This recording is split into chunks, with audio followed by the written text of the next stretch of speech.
Sheila Rae the Brave by Kevin Hinkes.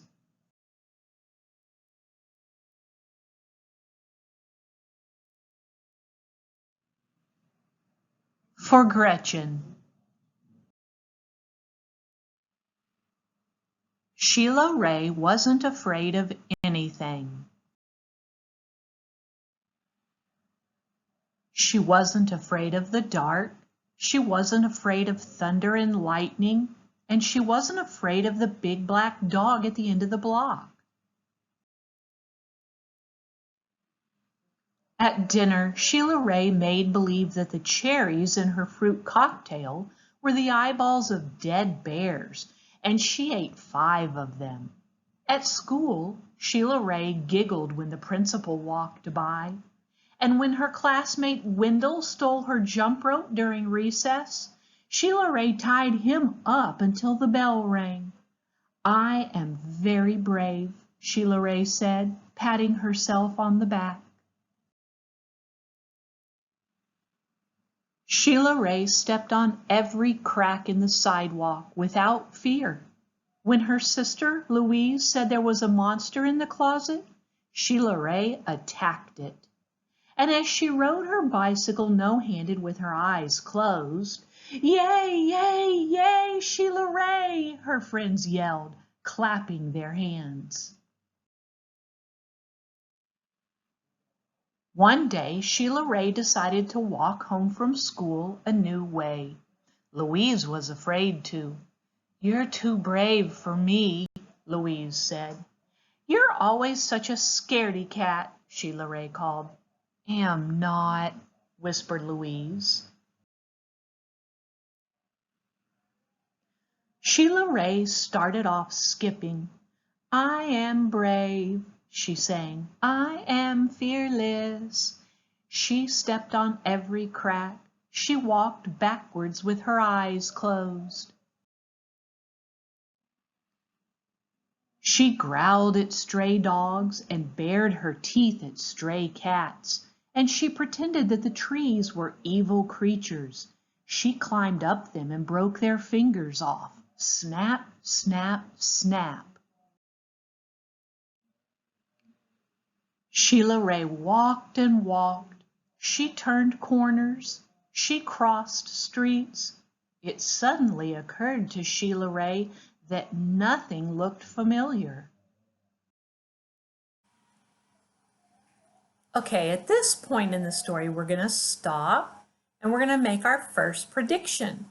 We know a lot about old Sheila Rae so far. We know that she isn't afraid of spiders. We know that she's not afraid of bullies who steal her jump rope. She's not afraid of mean dogs. She's not afraid to walk with her eyes closed backwards. She's not afraid to ride her bike with no hands with her eyes closed.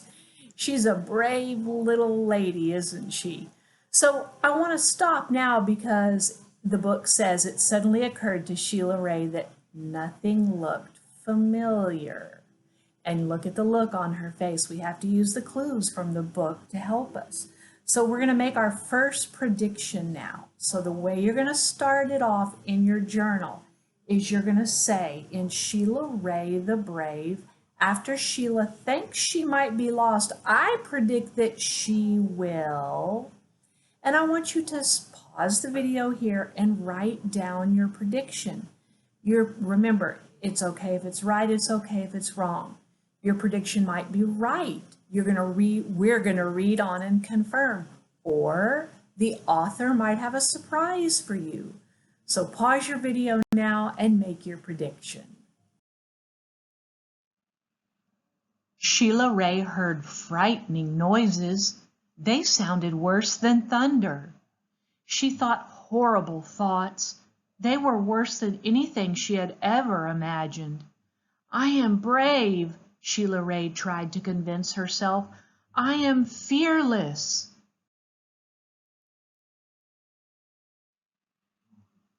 The sounds became more frightening. The thoughts became more horrible.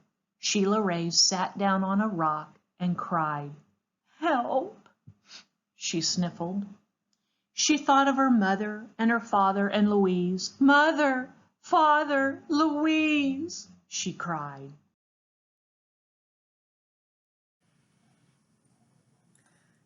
Now we see that Sheila Rae is not only lost, but she's crying. She's crying out for her mom and dad and her sister, and golly, she's the one who's supposed to be brave. She needs to tell herself, "I'm brave, I can do this." So we're going to make our next prediction here. You'll start off by saying, and I just added it after my first prediction. Here was my first prediction, and then I ran out of room at the bottom, so I turned to the next page. Sheila Rae is crying. And so now I'm going to finish my prediction. Sheila Rae is crying, and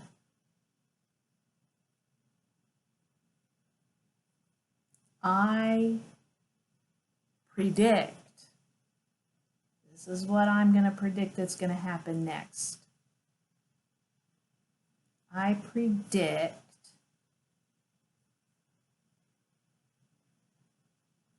what do you think is going to happen next? Did you notice who's been in all the pictures? What's going to happen? What will Sheila Rae do now? So write your prediction. Remember, you might be right, or the author might have a surprise for you, and it might turn out completely different than you thought it would. And that's okay. That's part of what makes a story solid in your mind. Okay? And this is the whole reason we do these predictions and our character traits, is to help us understand the story better and then remember it better. Okay.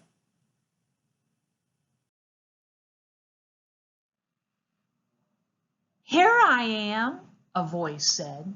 "Louise!" Sheila Rae hugged her sister. "We're lost," Sheila Rae said. "No, we're not," said Louise.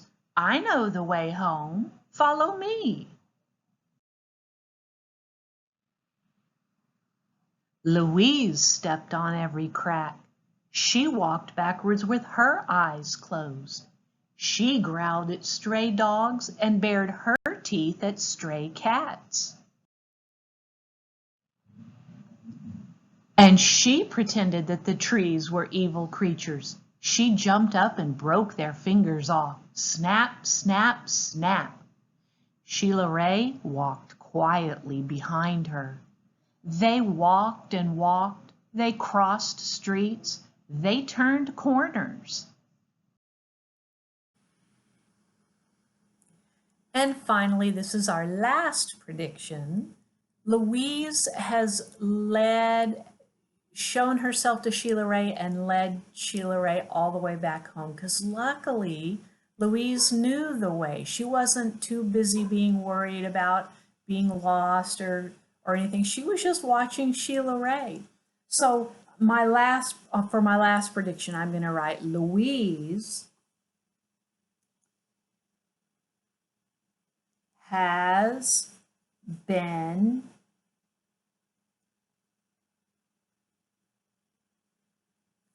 following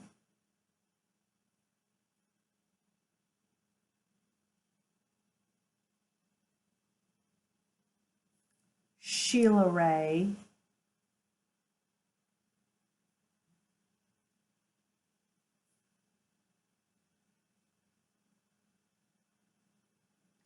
and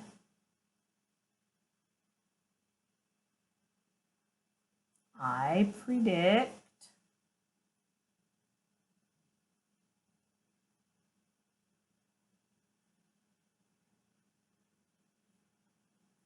that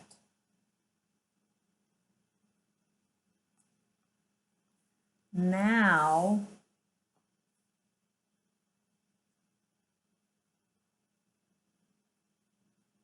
and what do you think is going to happen? She will lead Sheila Rae all the way home. She's become such a big, brave girl herself. Or will something else happen? Or what else you have in your mind? You make the prediction, okay? All right. So pause your video now and write your prediction. Soon their house could be seen between the trees. Sheila Rae grabbed Louise and dashed up the street. When they reached their own yard and the gate was closed behind them, Sheila Rae said, "Louise, you are brave. You are fearless." "We both are," said Louise, and they walked backwards into the house with their eyes closed. The end.